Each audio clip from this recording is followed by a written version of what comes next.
Hi friends, இது Sandhya healthy cooking channel. இன்றைக்கி இந்த வீடியோவில் நம்ம வெள்ளிக்கிழமை அன்னைக்கு நம்மளோட காலையிலேருந்து நம்ம என்ன வேலை பார்த்தோம் அப்படிங்கிறத பார்க்கலாம். இப்போ பார்த்தீங்கன்னா நிறைய ஃப்ரெண்ட்ஸ் கேட்டுட்ருக்கீங்க, காலையில் எழுந்திரிச்சதுமே நீங்கள் எப்படி உங்கள் வேலைகளெல்லாம் ஆரம்பிக்கிறீங்க அப்படின்ட்டு. நான் ஒரு சில நாட்களில் 4:30 5 மணி அந்த மாதிரி எழுந்திரிப்பேன். இன்றைக்கி பார்த்தீங்கன்னா வெள்ளிக்கிழமை அப்படிங்கிறதுனால ஒரு 4:15 எழுந்திரிச்சிட்டேன்.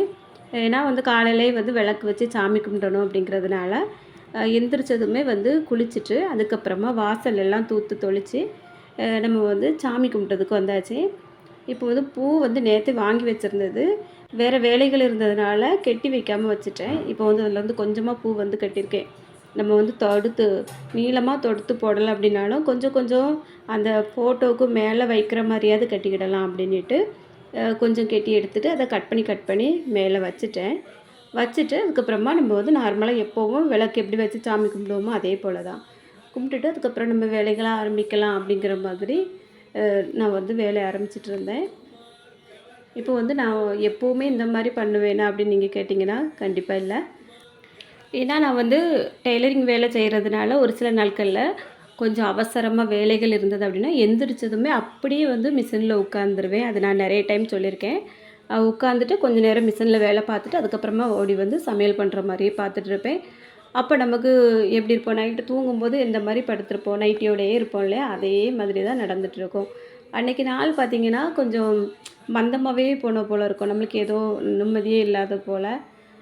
கொஞ்சம் காலையிலே நல்லா குளிச்சுட்டு எடுத்துகிட்டு சாமியெல்லாம் கும்பிட்டுட்டு வேலைகள் ஆரம்பித்தோம் அப்படின்னா ரொம்ப ரிலாக்ஸாக இருக்குது. மனசு கொஞ்சம் டென்ஷன் இல்லாமல் அமைதியாக இருக்குது. இப்போ ஒரு 2-3 வாரமாகவே நான் இந்த மாதிரி கொஞ்சம் பார்த்துட்ருக்கேன். ரொம்ப ரிலாக்ஸாக இருக்குது. வேலைகள் குறைவு தான், அதனால கூட இருக்கலாம். இருந்தாலும் நான் இந்த மாதிரி நம்ம கொண்டுட்டு போனால் நல்லாயிருக்கும் அப்படிங்கிற மாதிரி எனக்கு தோணிகிட்ருக்கு. இப்போ நிறைய ஃப்ரெண்ட்ஸ் கேட்டுட்டு இருந்தீங்களே, அதனால தான் இந்த வீடியோ காலையில் எடுத்திருக்கேன். இப்போ இதை முடிச்சுட்டு அதுக்கப்புறமா நம்ம மற்ற வேலைகள் ஆரம்பிக்கலாம். இப்போது இந்த சாமி ரூமுக்கு முன்னே துணிகள் எல்லாம் இருக்குது அப்படின்னு நினச்சி யோசிக்காதீங்க. இது என்னோடய கட்டிங் டேபிள். இதுக்கு ஆப்போசிட்டில் நான் தையல் மிஷின் போட்டிருக்கேன். இந்த இடத்துல கட்டிங் டேபிள் அப்படிங்கிறதுனால நான் நைட்டு கட் பண்ணுறது தைக்கக்கூடிய துணிகள் எல்லாம் இந்த இடத்துல இருக்கும். இந்த இடம் எப்போவுமே கொஞ்சம் துணிகளால் தான் இருக்கும். ஏன்னா டெய்லரிங் பண்ணுற இடம்னாலே உங்களுக்கு தெரியும், இந்த மாதிரி தான் இருக்கும். இப்போ சாமி கும்பிட்டாச்சு, திருநீரெல்லாம் பூசிட்டு கொஞ்சம் நேரம் அமைதியாக உட்காந்து சாமி கும்பிடுவேன். ஏன்னா காலையில் தான் இந்த மாதிரி ரொம்ப ரிலாக்ஸாக இருக்கும். கொஞ்சம் நம்ம விடிஞ்சதுக்கப்புறம் பார்த்திங்கன்னா தெருவிலலாம் நல்லா சவுண்டு கேட்டுகிட்டே இருக்கும். அது இல்லாமல் சாயந்தரமும் சாமி கும்பிடும்போது இதே போல் தான் ரொம்ப சவுண்டு கேட்டுகிட்டே இருக்கும் தெருவில், ரிலாக்ஸாகவே இருக்காது. இது நம்ம காலையிலே ஒரு 5 மணி 5:15 சாமி கும்பிட்டோம்னா எந்த சத்தமுமே இருக்காது. வீட்லேயும் யாரையும் டிஸ்டர்ப் பண்ண வேண்டாம், நம்ம பாட்டுக்கு அமைதியாக சாமி கும்பிட்டுட்டு உட்காந்துக்கலாம். இந்த மாதிரி பண்ணுறது ரொம்ப நல்லா இருக்குது. நீங்களும் யாராவது இந்த மாதிரி செஞ்சுருக்கீங்களா அப்படிங்கிறதையும் கமெண்ட்டில் சொல்லுங்கள். இப்போ பார்த்தீங்கன்னா நான் ஒரு 6 மணிக்கெல்லாம் எங்களுக்கு தண்ணி வந்துடும். தெருவில் தண்ணி எடுத்துக்கொண்டு வீட்டுக்கே தொட்டி இருக்குது, அதில் ஊற்றி தான் நிறைக்கணும். அந்த தொட்டியிலேருந்து தான் தண்ணி மோட்ரு போட்டு சிண்டெக்ஸுக்கு ஏற்றுவோம். அப்போ நானும் என் பிள்ளைங்களும் சேர்த்து கொஞ்சம் தண்ணி அதிகமாக எடுக்க வேண்டியது இருந்து எடுத்துட்டோம். இப்போ சமையல் கட்டு பக்கம் வரும்போதே பார்த்திங்கன்னா மணி 6:45 தாண்டிட்டு நான் கொஞ்சம் நேரம் தண்ணி எடுத்துகிட்டு அதுக்கப்புறமா கொஞ்சம் ஃபேன் போட்டு உட்காந்துருவேன். ஏன்னா எனக்கு தண்ணி எடுத்ததுமே கொஞ்சம் படபடப்பு போல் இருந்துகிட்ருக்கும். கொஞ்சம் விசருக்கும் இல்லையா, விசரத்தோடு நம்ம கொஞ்சம் நேரம் உட்காரணும் அப்படி இருக்க மாதிரி இருக்கும். அப்படி கொஞ்சம் நேரம் ரிலாக்ஸாக உட்காந்துட்டு அதுக்கப்புறமா தான் கிச்சன் பக்கம் வந்திருக்கேன். கிச்சனுக்கு வந்ததும் நான் அப்போ தான் அடுப்பு பற்றச்சு. என் மகன் கேட்டுட்டு போயாச்சு. ஏன்னா அவள் குளித்து ரெடி ஆகிட்டா. சீக்கிரமாக குளிச்சுட்டு யூனிஃபார்ம் எல்லாம் போட்டாச்சு. அம்மா இன்றைக்கி என்னது தோசையா இட்லியா அப்படின்ட்டு கேட்டுட்டு போகிறேன். நான் சொன்னேன் தோசை தான் அப்படின்னாச்சு. மாவுலாம் உப்பு போட்டு கரைச்சி வச்சுட்டேன். இப்போது இதில் அடுப்பில் ஸ்டவ் ஆன் பண்ணி கடாய் வச்சுருக்கேனே, அதில் காணம் சேர்த்துருக்கேன். காணம் அப்படின்னா ஒரு சில ஊர்களில் கொள்ளுன்னு சொல்லுவாங்க, எங்கள் ஊரில் காணம்னு சொல்லுவோம். காணம் ஒரு 4 ஸ்பூன் அளவுக்கு நான் கையால் தான் போட்டிருக்கேன். 4 ஸ்பூன் அளவுக்கு போட்டிருக்கேன். அது கொஞ்சம் நல்லா வறுத்துட்டு அதுக்கப்புறமா அதிலே சட்னி அரைச்சிக்கிடலாம் அப்படின்ட்டு. இந்த மாதிரி கொஞ்சம் வாயில் எடுத்து போட்டு பார்த்தோன்னா நல்லா பொறுப்புன்னு இருந்ததுன்னா நல்லா காணம் வறுப்பட்டுருக்கோம். எண்ணெய் ஊற்றாமல் தான் வறுத்துட்ருக்கேன். இப்போ அது கூட ஒரு 3 வத்தல், ஒரு 3 பல் பூண்டு, கொஞ்சம் ஜீரகம், அது நல்லா வறுப்பட்ட பிறகு தேங்காய் சேர்த்துருக்கேன், கொஞ்சம் உப்பும் சேர்த்தாச்சு. இப்போ இதை அதில் 2 கொட்டை புளி சேர்த்துருக்கேன். இதே நல்லா கலந்து ஆற வச்சிட்டோம் அப்படின்னா சட்னி அரைச்சிடலாம். சட்னி ரொம்பவே டேஸ்ட்டாக இருக்கும். இது பார்த்திங்கன்னா துவையலாட்டு அம்மியில் அரைச்சா ரொம்ப நல்லாயிருக்கும். எங்கள் அம்மா அழகாக அரைப்பாங்க. ஆனால் இப்போலாம் அரைக்கிறதே இல்லை. ஏன்னா யாருமே சாப்பிட மாட்டேக்காங்க. அம்மாவும் ஒத்தைக்கு இருக்காங்க இல்லையா, அதனால் அதை வந்து அப்படியே மறந்தாச்சு. சரி நம்ம பிள்ளைங்களுக்கும் அப்பப்போ செஞ்சு கொடுக்கணும் அப்படிங்கிறதுனால நான் வந்து இப்போது செஞ்சுட்டு இருக்கேன். இப்போது அது வந்து வறுத்து ஒரு பக்கம் எடுத்து ஆற வச்சுட்டேன். ஃபேன் காற்றுல ஆறிட்டு இருந்தால் நம்ம அது ஆறுனதுமே நம்ம அரைச்சிடலாம் இல்லையா, அதனால் இப்போ அடுத்தது ஒரு கடாயை வச்சு கொஞ்சம் தண்ணி ஊற்றிருக்கேன். இதில் அந்த சோயா இருக்கு இல்லையா, சின்ன சின்னதாக இருக்குது பாருங்கள், அந்த மீல் மேக்கர் சொல்லுவோம்ல, அதுதான் நல்ல கடலை மாதிரி இருக்கும். அதை வந்து இந்த தண்ணி சூடாகணும் அதில் கொஞ்சம் அள்ளி போட்டு ஒரு பக்கம் இறக்கி வச்சிட்டோன்னா அது கொஞ்சம் நனைஞ்சி வந்துடும். அதுக்கப்புறம் 2 தண்ணி கழுவிட்டு நம்ம ஒரு பக்கம் எடுத்து வச்சிடலாம். டைம் ஆகிட்டே இருக்குது. இப்போ நான் வந்து ஸ்டவ் ஆன் பண்ணி இந்த சின்ன குக்கர் வந்து வச்சுட்டு அதை சிம்மில் வச்சுட்டேன். அந்த பாத்திரம் சூடாகிட்டு இருக்க டைமுக்குள்ளே நம்ம வந்து இந்த வெங்காயத்தை கட் பண்ணிடலாம் அப்படின்ட்டு. இன்றைக்கி வந்து எதையுமே யோசிக்கலை. கிச்சனில் வந்து வந்ததுக்கப்புறமா தான் என்ன செய்யலாம் அப்படிங்கிற மாதிரி ஐடியா வந்து முதல்ல நினச்சேன் தோசை மட்டும் ஊற்றி பிள்ளைக்கு சட்னி வச்சு கொடுத்து விட்டுறலாம் மதியத்துக்கு, அப்படி தான் நினச்சிருந்தேன். ஏன்னா அவளும் ஓகே இருக்கட்டும் அப்படின்னா. இருந்தாலும் எனக்கு மனசு கேட்கல. மதியம் வந்து கொஞ்சமாக சாப்பாடு கொடுத்து விட்டால் தான் பிள்ளைங்களுக்கு திருப்தியாக இருக்கும் அப்படிங்கிறதுனால இப்போ வந்து அந்த ஒரு வெங்காயம் நீளவாக்கில் கட் பண்ணியிருக்கேன். 2 பச்சை மிளகாய் எடுத்து வச்சுருக்கேன். அது எண்ணெய் வந்து சூடாகிட்டு அதில் ஒரு 2 ஏலக்காய், 2 கிராம்பு, ஒரு துண்டு பட்டை எல்லாம் போட்டு அதை தாளிச்சிட்டு இஞ்சி பூண்டு பேஸ்ட்டு இல்லை, அதனால் ஒரு துண்டு இஞ்சியும் ஒரு 5-6 பல் பூண்டையும் வச்சு நல்லா நச்சு அதையும் போட்டு வதக்கிக்கிடலான்னு அதெல்லாம் உரிச்சிட்ருக்கேன்.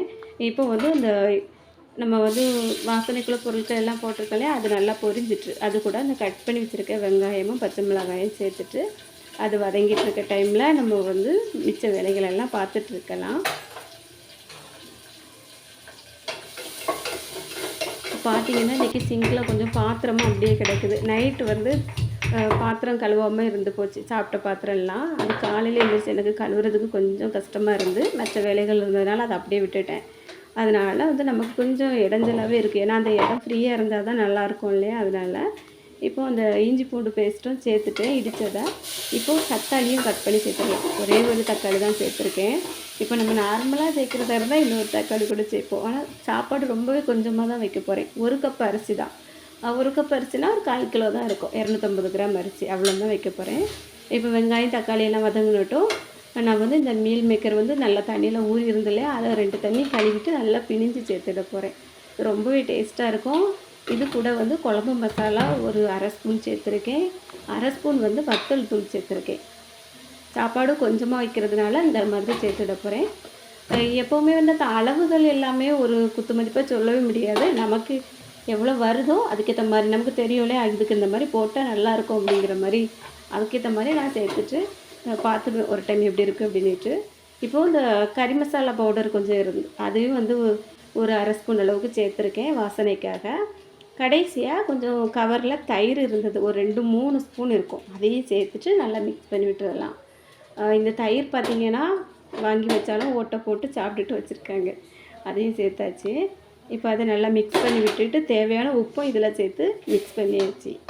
அரிசி பார்த்திங்கன்னா 1 கப் அரிசி எடுத்துகிட்டு வந்துட்டேன். அதுக்கு 2 கப்பு தண்ணி வந்து சேர்த்து தண்ணி நல்லா சூடாகிட்டு இருக்கட்டும். இந்த டைமில் அரிசியை கழுவி எடுத்துகிட்டு வந்துடலாம். இப்போ அரிசியை சேர்த்துட்டு நம்ம வந்து உப்பு ஒரு டைம் செக் பண்ணிவிட்டு மூடி போட்டு விட்டுட்டோன்னா இந்த வேலை வந்து முடிஞ்சிடும். கொஞ்சமாக புதினாவும் மல்லி இலையும் இருந்து அதையும் சேர்த்தாச்சு. மஞ்சள் தூள் வந்து கொஞ்சமாக சேர்த்துருந்தேன், அதையும் நான் வந்து மறந்துட்டேன். ஆனால் இதை வந்து இப்போ நம்ம உப்பை வந்து செக் பண்ணிவிட்டு மூடி போட்டு விட்டுறலாம். என் மகன் வந்து கிளம்பிட்டாலாம், அதனால் வந்து கேட்டுட்ருக்கா. அவள் சீக்கிரமாக கிளம்பி ட்ரெஸ் எல்லாம் போட்டுட்டா அப்படின்னா இன்னும் ரெடி ஆகலைன்னு அப்பப்போ வந்து கேட்டுகிட்டே போயிட்டுருப்பேன். நான் தோசை தான் ஊற்றி தரணும், கொஞ்சம் பொறுன்னு சொல்லி விட்டாச்சு. இப்போ பாருங்கள், இதை வந்து இந்த ஒரு அடுப்புக்கு மாற்றிடலாம், விசில் எடுத்து போட்டுட்டு.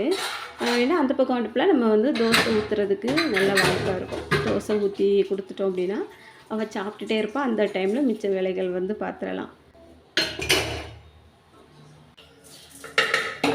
இப்போ அந்த ஆற வச்சுருந்தேன் இல்லையா, அதை வந்து எடுத்துகிட்டு வந்தாச்சு. இதை நல்லா அரைச்சிக்கிடலாம் மிக்சியில் போட்டு அரைக்கும்போது கொஞ்சம் முதல்ல தண்ணி ஊற்றாமல் குறப்பாக ஒரு 2-3 சுற்றி அரைச்சி விடுங்க. அதுக்கப்புறம் கொஞ்சம் கொஞ்சமாக தண்ணி ஊற்றி அரைங்க. தண்ணி வந்து நம்ம இது நார்மலாக அரைக்கிறத விட கொஞ்சம் தண்ணி அதிகமாக ஊற்ற வேண்டியது இருக்கும். 2-3 டைம் கொஞ்சம் பார்த்து நல்லா நைஸாக அரைச்சி விடுங்க. அரைச்சதுக்கப்புறம் இது வந்து தாளித்தோம் அப்படின்னா ரொம்பவே நல்லாயிருக்கும். இது வந்து கொஞ்சம் வெயிட் லாஸ் பண்ணணும் அப்படிங்கிறவங்களுக்கெல்லாம் இந்த மாதிரி அடிக்கடி காணத்தில் சட்னி வச்சு சாப்பிட்டா ரொம்ப நல்லது. அது இல்லாமல் இந்த மாதிரி காணத்தை வறுத்து அம்மியில் அரைச்சி துவையல் வச்சு கஞ்சி வச்சு சாப்பிடும்போது ரொம்பவே நல்லாயிருக்கும். நாங்கள்லாம் சின்ன பிள்ளையில ரொம்ப நாள் சாப்பிட்ருக்கோம். இப்போ வந்து அந்த மாதிரி யாருமே அதை எடுக்கிறதும் இல்லை. நம்மளே செஞ்சு கொடுக்குறதில்ல நம்ம பிள்ளைங்களுக்கு. அதுக்கப்புறம் அவங்களுக்கு எப்படி தெரிய போகுது. இப்போ அந்த சட்னியை வந்து ஒரு பக்கம் தாளித்து வச்சுட்டேன். குக்கர் விசில் வந்துட்டு அதே இறக்கி வச்சாச்சு. இப்போ சாப்பிட்றதுக்கு கொடுத்துட்டு வந்துடலாம். அப்படியே சாப்பிட்டுட்டு இருந்தாலும் அந்த நேரத்தில் அடுத்த வேலைகளை வந்து பார்த்துடலாம். தோசை வந்து ஒரு பக்கம் வெந்துகிட்டே இருக்குது. நான் ஒரு பீட்ரூட் இருக்குது, அதை வந்து நல்லா தோலெல்லாம் சீவிட்டு கொஞ்சம் பொரியல் வச்சிடலாம் அப்படின்ட்டு எடுத்துகிட்டு வந்துட்டேன். இன்றைக்கி வந்து தயிர் வாங்கி வைக்காமல் இருந்துட்டேன். கொஞ்சம் தயிர் தான் இருந்து அதை வந்து இதுக்கு ஊற்றிட்டேன். அதனால் வந்து தயிர் வைக்கலை. சரி பீட்ரூட் கிடக்கு, கூட்டு வச்சு பொரியல் வச்சு கொடுத்து விட்றலாம் அப்படின்ட்டு எடுத்துகிட்டு வந்துட்டேன். இது பிரியாணி மாதிரி இருக்குது பாருங்கள், ரொம்பவே நல்லாயிருக்கும். வந்து ஸ்கூலுக்கு கொண்டுட்டு போயிட்டு ரொம்ப நல்லா இருக்குமா அப்படின்ட்டு சொன்னா. பிள்ளைங்களாம் சாப்பிட்டுட்டு நல்லா இருக்குன்னு சொன்னாங்க அப்படின்ட்டு. வந்து இதுக்கு தயிர் வச்சு தந்துருந்தீங்க, தயிரும் உள்ளியும் வச்சு தந்துருந்தீங்கன்னா ரொம்ப நல்லாயிருக்கும் அப்படின்னு சொன்னால். சரி நான் இன்னொரு நாள் வச்சு தரேன் அப்படின்னு சொல்லியாச்சு. அவள் ஃப்ரெண்ட்ஸ் யாரோ கொண்டுட்டு வந்துருந்தாங்களாம் தயிர் உள்ளி, அதை வச்சு சாப்பிட்டேன் அப்படின்னா ரொம்ப நல்லா இருந்து அப்படின்ட்டு. இப்போ வந்து இந்த பொரியலுக்கும் நான் அந்த வெங்காயம் எல்லாம் நல்லா ஒரே ஒரு வெங்காயமும் ஒரு 2 பச்சை மிளகாயும் கட் பண்ணியிருக்கேன். கட் பண்ணி அது சட்டி வந்து அடுப்பில் சூடாகிட்டு இருக்குது பாருங்கள். இந்த டைமில் கொஞ்சம் எண்ணெய்லாம் ஊற்றி கடுகு போட்டு உளுத்தம் பருப்பெல்லாம் போட்டு தாளிச்சிட்டு அதுக்கப்புறம் நம்ம வந்து இந்த வெங்காயம் பச்சை மிளகாய் கட் பண்ணி வச்சுருக்கிறத போட்டு வதக்கிட்டு நார்மலாக நம்ம பொரியல் வைக்கிற மெத்தடு தான். எல்லாத்துமே இந்த மாதிரி தான் வைப்பாங்க அப்படின்னு நினைக்கிறேன். நீங்கள் ஏதாவது வித்தியாசமாக வைப்பீங்க அப்படின்னாலும் கமெண்ட்டில் சொல்லுங்கள். நான் கண்டிப்பாக ஒரு டைம் ட்ரை பண்ணி பார்க்குறேன். இப்போ அது வெங்காயம் எல்லாம் வதங்கிட்டு இருக்க டைமில் இந்த பீட்ரூட்டையும் துருவி எடுத்துட்டேன். இப்போ அதையும் சேர்த்துடலாம். ரொம்ப ரொம்ப சிம்பிளான வேலை தான் இந்த பீட்ரூட்டும் கேரட்டும் இந்த மாதிரி பொரியல் வைக்கிறது. இது தெரியாமல் ஒரு சில பேர் இருப்பாங்க. ஏன்னா புதுசாக சமையல் பண்ணுறவங்களுக்கு இதுவும் தெரியாமல் இருக்கும். நிறைய பேர் இதுக்கு ஒரு வீடியோவா அப்படின்னு நினைப்பாங்க. இருக்கட்டும், ஒன்றும் பிரச்சனை இல்லை நமக்கு. இப்போ வந்து இது வதங்கிட்டு இருக்க டைமில் நம்ம வந்து கொஞ்சம் கிச்சனை நீட் பண்ணி எடுத்துடலாம். இப்போ பாருங்கள் எப்படி இருக்குன்னு. இந்த கிச்சன் வந்து கொஞ்சம் பாத்திரம் இருந்தாலே பார்க்கவே சகிக்காமல் இருக்குது. இப்போது இந்த தேங்காய் துருவலதுக்காக நான் முதலே கொஞ்சம் எடுத்து வச்சுருந்தேன். சட்னி அரைக்கிறதுக்கு முன்னாடியே அதையும் எடுத்து வச்சாச்சு. தேவையான அளவு உப்பும் போட்டு நல்லா கலந்துட்டு இப்போ கொஞ்சம் மஞ்சள் தூள், கொஞ்சம் ஜீரகத்தூள் எல்லாம் போட்டுடலாம். தேங்காயம் போட்டு கலந்து இறக்குனா போதும். சூப்பரான பீட்ரூட் பொரியலும் ரெடி ஆகிரும். அவ்வளோதான். இன்றைக்கி காலையிலைக்கு தோசையும் காணும் சட்னியும் ரெடி பண்ணியாச்சு. மதியம் லஞ்சுக்கு மீல் மேக்கர் பிரியாணியும் பீட்ரூட் பொரியலும் வந்து ரெடி பண்ணியிருக்கேன். இன்னும் இந்த சமையல் வந்து ஒரு 3/4 மணி நேரத்தில் நான் வந்து செஞ்சு முடிச்சுட்டேன். கொஞ்சம் ஸ்பீடாக தான் செஞ்சேன், நீங்கள் பார்த்துருப்பீங்க. இன்றைக்கி வந்து இந்த தோசைக்கும் சட்னிக்கும் ரொம்பவே நல்லா இருந்து. நீங்கள் யாராவது இந்த மாதிரி ட்ரை பண்ணலை அப்படின்னா ட்ரை பண்ணி பாருங்கள். கொஞ்சம் நம்ம எப்போவுமே ஒரே மாதிரி தேங்காய் சட்னி எல்லாம் வச்சு சாப்பிட்றதுக்கு இந்த மாதிரி கொஞ்சம் கொஞ்சம் ஏதாவது வித்தியாசமாக வச்சு கொடுங்க. பிள்ளைங்களுக்கு நம்ம கொடுக்கும்போது ரொம்பவே நல்லா பிடிச்சி சாப்பிடுவாங்க. இது பாருங்கள், ஸ்கூலுக்கு எல்லாம் கொடுத்து விட்டாச்சு. கொடுத்து விட்டதுக்கப்புறமா மிச்சம் வந்து இந்த அளவு தான் பிரியாணி இருக்குது. ஏன்னா ரொம்பவே கொஞ்சம் தான் வச்சோம் இல்லையா, இன்னும் ஒருத்தர் வந்து சாப்பிட்ற அளவுக்கு இருக்கும். அதுக்கப்புறமா பீட்ரூட் பொரியல் வந்து இன்னுமே கொஞ்சம் அதிகமாக இருக்குது. ஏன்னா நம்ம மதியத்துக்கு வெள்ளை சாதம் வச்சு குழம்பு வச்சு சாப்பிட்டுடலாம். கொஞ்சம் அதிகமாக தான் இருக்குது. அவ்வளோதாங்க இன்றைக்கி நம்ம வீட்டில் லஞ்சும் டிஃபனும் என்னென்னு பார்த்தோம். இந்த வீடியோ உங்களுக்கு பிடிச்சிருக்கோன்னு நினைக்கிறேன். வீடியோ பிடிச்சிருந்தா எப்படி இருந்து அப்படிங்கிறதையும் சொல்லுங்கள். மறக்காம நம்ம சேனலை சப்ஸ்கிரைப் பண்ணிவிட்டு பக்கத்தில் இருக்க பெல் பட்டனை ஆன் பண்ணிடுங்க. இது வரைக்கும் வீடியோ பொறுமையாக பார்த்த எல்லாருக்கும் ரொம்ப ரொம்ப நன்றி. வணக்கம்.